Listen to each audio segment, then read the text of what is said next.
How's it going? Welcome to another Tandem Cross video. My name is Luke and I'm here with Tyler, and today we're going to talk optics.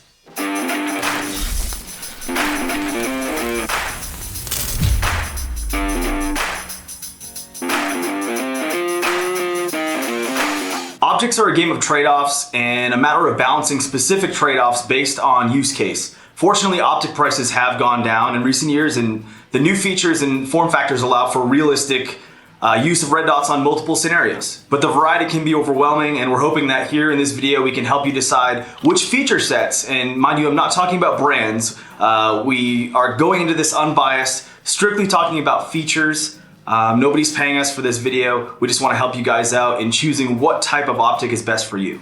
Among the whole realm of optics, today we're going to be focusing on red dots specifically. So whether you're shooting in speed-focused competition settings, maybe this is defense, recreation, really almost any realm in the shooting sports world where magnification isn't called for, something like a red dot would be a really common thing to reach towards. And like Luke said, there's a lot of variety, a lot of price range, features. So it can be really kind of overwhelming if this is your first time looking into the realm of red dots. So that's what we're here to bring, just showing you what's out there, helping you make those decisions for yourself. How a red dot operates is actually fairly simple. It basically is just a lens with a light emitter that just reflects the light off the lens, giving you the dot or a crosshair or whatever you use. Some general benefits to using a red dot is the fact that it can improve your performance for a very reasonable price, as well as give you an optics solution that does not add a lot of weight to your firearm. It'll also give you a very intuitive sight picture for fast target acquisition. And one that's very important in the world of optics is infinite eye relief. What that means is the distance that you have between your eye and the optic does not matter in this application, as it would if it was a magnified scope. It's also really easy to shoot with both eyes open rather than having to squint one eye or close one eye while shooting. So if you roll up to Google and just search red dots, you can find listings as low as 30 bucks up to 700 plus. So that's a huge spread in there. It might be a little tough to decide where in that realm really makes sense for your applications. And a lot of that is going to come down to features. For some sort of low recoil application or a setup where the optic isn't going to be reciprocating, you could very easily slide to the lower end of that spectrum. So $100, $200, something in that ballpark would get you a really competent and reliable optic. Whereas if this is going on a higher recoil gun, maybe you're putting this on 12 gauge, or if it's going to be mounting on a pistol with a slide that's where the optic is going to be reciprocating every time you shoot, that would be somewhere where you could justify spending more money for a little bit of a more durable overall package. That's one of those buy once, cry once sort of realms. So there are two main types of red dot optics. This one is the open emitter, which you can see it's not encased in a tube. The emitter is actually showing. Whereas this one is a closed emitter where everything is actually inside the glass. So in terms of weighing the cost benefit of both, because they both really do have their place, with an open emitter, something like this, where you have the freestanding glass and the emitter is sort of standing alone, these are going to be often much more lightweight. They're going to be smaller. They're going to be a lot thinner on this dimension. So that would matter in applications like mounting to a pistol where you don't want it to be sitting so high, or maybe you have a long gun that has a sloping stock like a traditional shotgun stock might be. Having an optic where it's sitting off the bore and your cheek is lower, it would just be a little bit more awkward to use something like that. And another feature worth mentioning about an open emitter here is that the overall housing size takes up a smaller percentage of your overall, forward view. And a closed emitter like this, it's a little bit of a bulkier housing. This takes up a greater percentage of that view ahead of you, so that's also a factor worth considering. Other things worth considering, and these are, you can consider them knocks against an open emitter, is that, given the name, the emitter is exposed, so dirt, rain, something like that can get onto the emitter or onto the inside face of the glass that the emitter is bouncing that light off of, which would disrupt your ability to use it properly. And also, since this is not encased in a solid metal housing or something like that. These style optics, all else being equal, may not be quite as durable as an enclosed style. So a real solid smack to this glass could, knock this pane of glass out. It could crack it. It could, break this housing that holds the glass off the optic. It would take a lot more abuse to get a tube dot to fail that same way.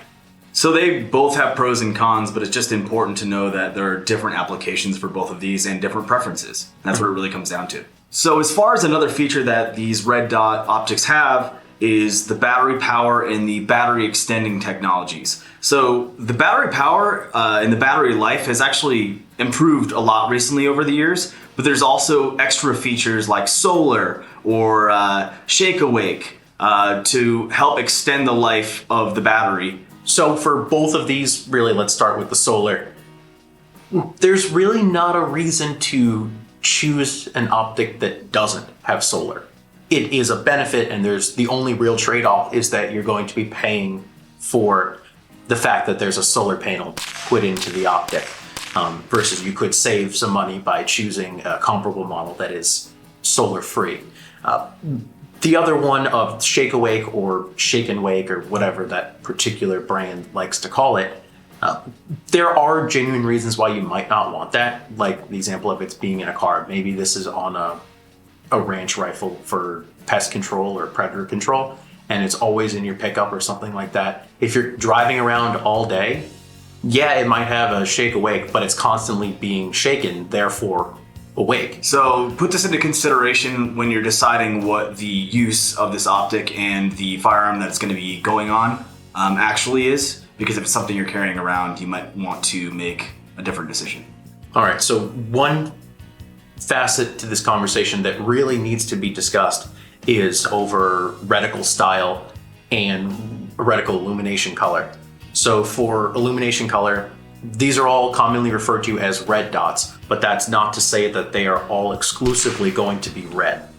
They have been for the majority of their time on the market, but green dots have been, or even amber dots recently, but sticking to red and green primarily here. Green has really sort of started coming up in the marketplace, and that has a lot of really interesting and unique benefits over red. So green dots have a higher visual intensity, and it's much easier to pick them up in daylight conditions. And Luke, you actually had a sort of an eye-opening experience, to pardon the pun, about that, so take it away here. I did. So I recently went to a shooting competition where it was very sunny, there was almost no direct shade, and for my first half of the competition, I was shooting with the red crosshair, right?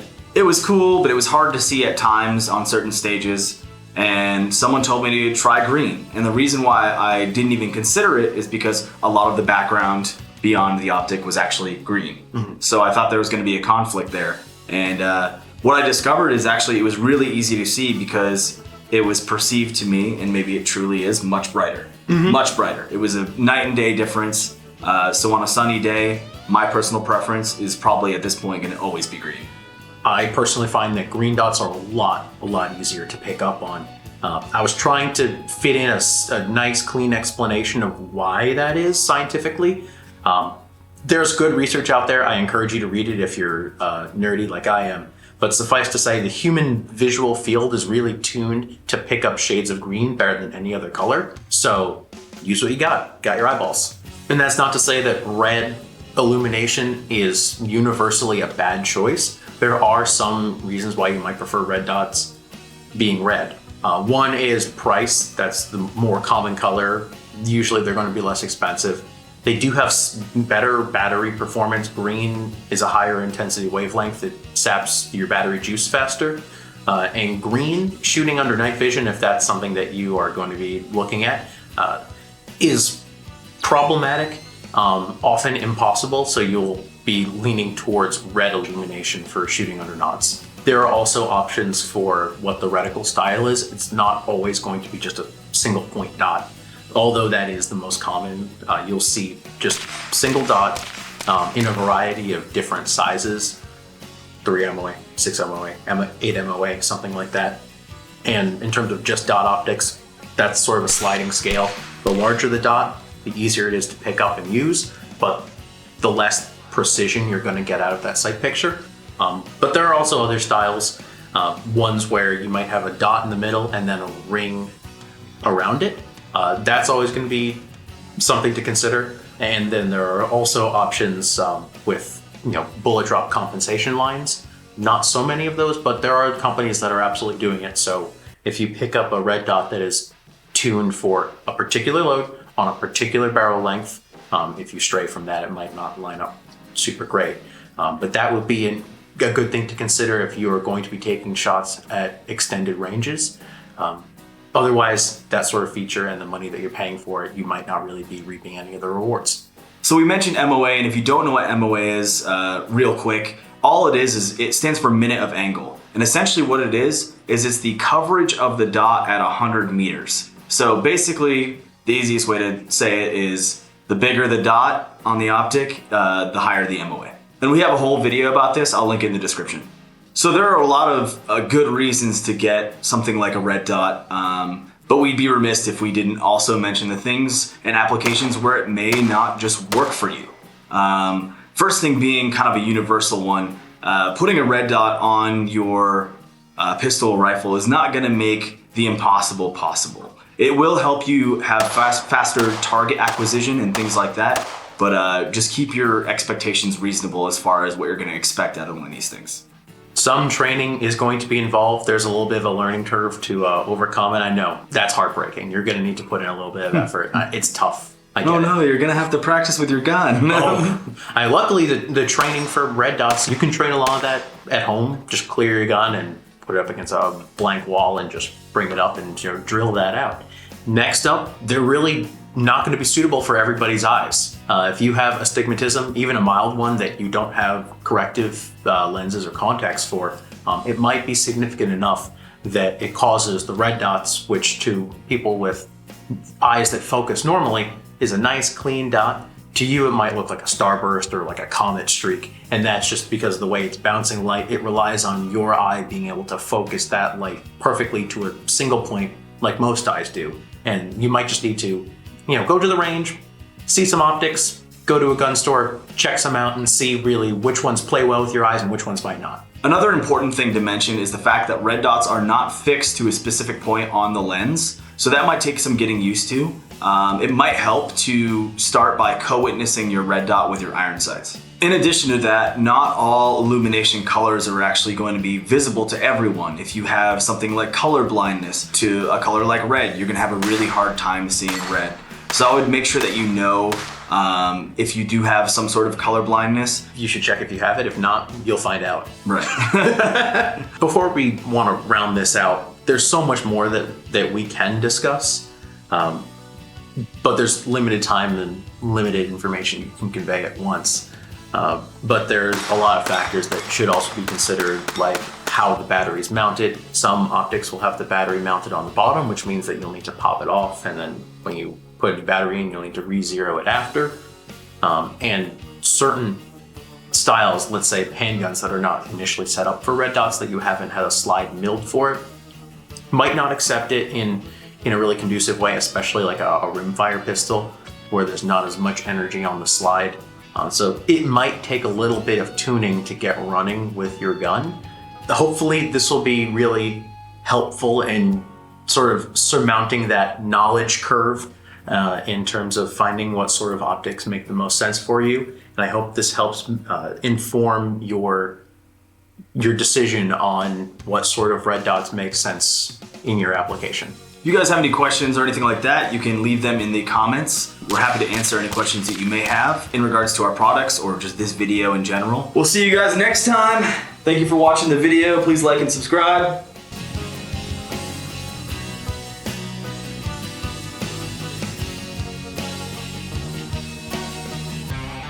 Make sure to like, subscribe, and share this video on whatever social media platform you use. I'm Luke with TANDEMKROSS, and we're here to make your good guns great. Keep up with us on social media for daily updates. I'll see you next time.